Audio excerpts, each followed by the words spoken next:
स्वागत है आप सभी का। आज जब हम एक ऐसी कहानी में उतरेंगे जो आपको सोचने पर मजबूर कर देगी। फिल्मों की चमक धमक से दूर उस एनाबेला की कहानी जो एक आम डॉल से ज्यादा कुछ थी, या शायद कुछ और ही। शुरुआत होती है 1970 में। एक युवा नर्स डोना को उसकी मां एक बर्थडे गिफ्ट में देती है एक आम रैगेडी एन डॉल।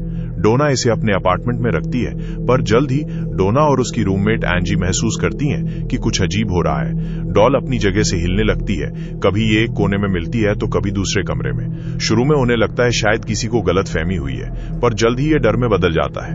डॉल के पास छोटे नोट मिलने लगते हैं जिन पर लिखा होता है हेल्प अस। घबराकर डोना और एंजी एक मीडियम को बुलाती हैं और पता चलता है कि उस डॉल में एक छोटी बच्ची की आत्मा समाई हुई है जिसका नाम एनाबेला हिगिंस है। आत्मा कहती है कि वो डोना और एंजी के साथ रहना चाहती है क्योंकि वो अकेली है। लड़कियां भावुक होकर इजाजत दे देती हैं, पर यह उनकी सबसे बड़ी भूल थी। इसके बाद डरावनी घटनाएं और बढ़ जाती हैं। उनके दोस्त लू पर एक रात हमला होता है। जब वो डॉल को फर्श पर पड़ा देखता है, अचानक उसके सीने पर खरोंचों के निशान उभर आते हैं। अब उन्हें यकीन हो गया था कि डॉल के अंदर कोई बच्चा नहीं बल्कि एक शैतानी शक्ति है। तब वो मशहूर पैरानॉर्मल इन्वेस्टिगेटर्स एड और लॉरेन वॉरेन को बुलाते हैं। वॉरेन डॉल को देखते ही समझ जाते हैं कि ये कोई भूत नहीं बल्कि एक डेमन है जो किसी इंसान के शरीर पर कब्जा करना चाहता है। वो डॉल को अपने साथ वॉरेन ऑकर्ट म्यूजियम में ले जाते हैं जहां उसे एक कांच के संदूक में रखा गया था, इस चेतावनी के साथ कि इसे खोला ना जाए। आज भी वो डॉल वहीं बंद है और कहा जाता है कि उसके आसपास आज भी अजीब चीजें महसूस होती हैं। जो सच्चाई वॉरेन बताते हैं वो कुछ अलग है। मीडियम के जरिए जो आत्मा बात कर रही थी उसने दावा किया था कि वो एनाबेला हिगिंस नाम की 7 साल की बच्ची की रूह है जिसकी लाश उसी जमीन पर मिली थी जहां बाद में उनका अपार्टमेंट बना। उसने बताया कि वो डोना और एंजी के साथ रहना चाहती है क्योंकि वो अकेली है।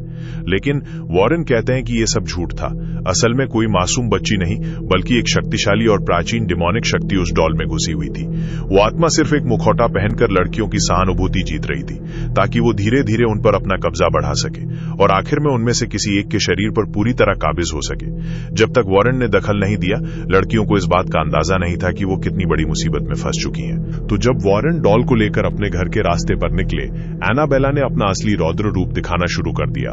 उनकी गाड़ी के ब्रेक बार बार फेल होने लगे, स्टीयरिंग अपने आप घूमने लगा।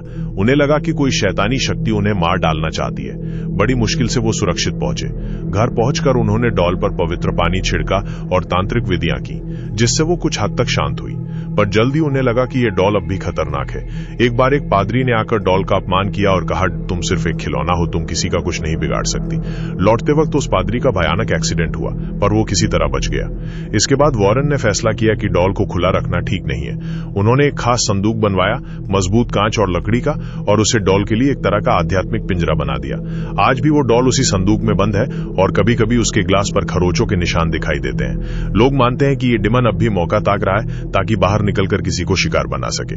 ये थी एनाबेला की पूरी कहानी। मैं हूं झोली वाला बाबा। अगर स्टोरी अच्छी लगी है तो चैनल को सब्सक्राइब और वीडियो को लाइक शेयर जरूर करें।